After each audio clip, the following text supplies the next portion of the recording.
Peu connu du grand public occidental, Ultraman il reste quand même un héros emblématique de la culture pop japonaise. Et il fait un grand retour à l'écran avec une nouvelle série sur Netflix. C'est un mixte entre Superman et Iron Man à la japonaise. Et toi qui regardes cette vidéo, si tu veux me soutenir, n'hésite pas à la liker ou à la partager.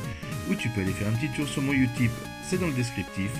Ça fait toujours plaisir et tu auras ma gratitude éternelle. Pour les nostalgiques de Ultraman dans son petit collant Lycra qui combattait des hordes de kaiju, ces monstres géants qu'on peut retrouver dans Pacific Rim ou de Godzilla. Ce dernier d'ailleurs créé par Eiji Tsuburaya, le même que celui qui a créé Ultraman. Je vous invite à me dire en commentaire ce que vous pensez de cette suite reboot d'ailleurs j'ai envie de dire. Pour la petite histoire de l'histoire des Super Sentai, c'est Ultraman qui est à l'origine de tous ces super-héros à la japonaise, et qui amènera des personnages comme Bioman ou Kamen Rider, ou encore le pas moins célèbre Kyohiro Sentai Zero Ranger, Power Ranger pour la version US. Et cette série animée proposée par Netflix est en réalité une sorte de suite reboot. Alors pourquoi suite, pourquoi reboot? Dans la version originale, c'est Shinji Hayata, le protagoniste de l'histoire, et dans cette nouvelle version, c'est aussi Shinji Hayata.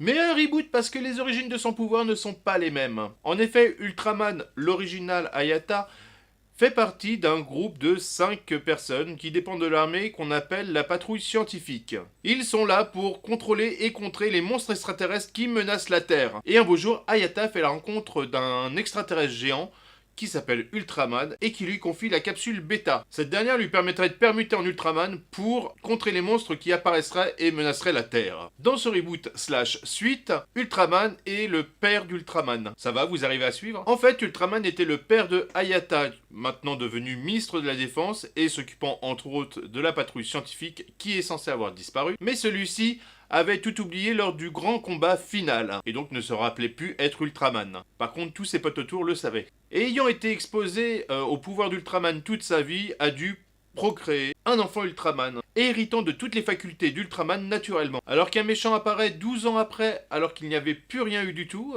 et on ne sait comment le père se rappelle d'un seul coup qu'il a été Ultraman, il décide de remettre l'armure et de repartir au combat. Bref, il va au combat, il se fait démonter, et comme son fils est là, et je vous passe un peu tout le truc de l'histoire, il va reprendre le flambeau familial et endosser le costume d'Ultraman. Alors voilà en gros le synopsis du starter de cette série. Bon, vous formalisez pas sur ma présentation, je vous laisse libre de dire ce que vous en pensez en commentaire. Or, l'histoire très classique de ce genre d'anime, on peut même constater que les kaiju ont une attitude de mouvement très proche de ceux de nos chères vieilles séries B. Je pense que ce qui risque de beaucoup diviser les gens est le type d'animation, que personnellement je trouve très intéressante, mais qui pour certains auront peut-être besoin de regarder 1 ou 2 épisodes pour se sentir plus à l'aise.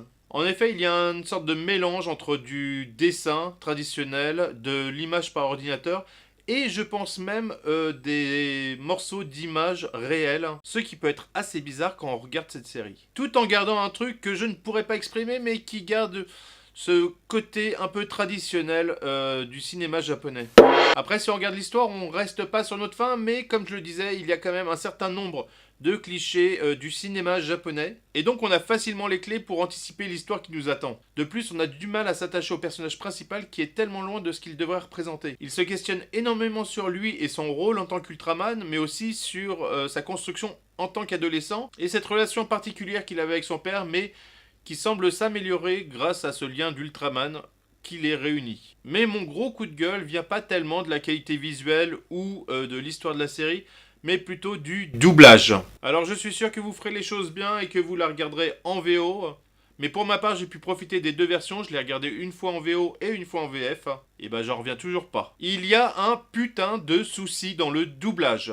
J'avais l'impression de me retrouver dans les années 80-90 avec des doublages approximatifs de très loin, des trucs qui avaient été changés, qui avaient rien à voir avec l'histoire. Alors vous me direz, c'est pas la première fois, mais ça fait chier. Dans la version française, il n'y a pas que des mots, des fois il y a des phrases entières qui ont été changées et qui rendent les scènes incompréhensibles.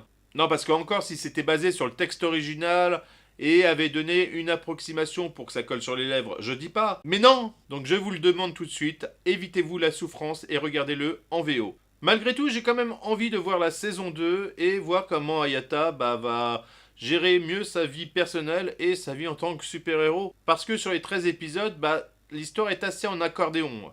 Et je pense qu'il pourrait approfondir un petit peu plus l'histoire. Sinon, une très bonne bande son, et je vous invite d'ailleurs à écouter l'entièreté du générique de fin, qui est vraiment fabuleuse.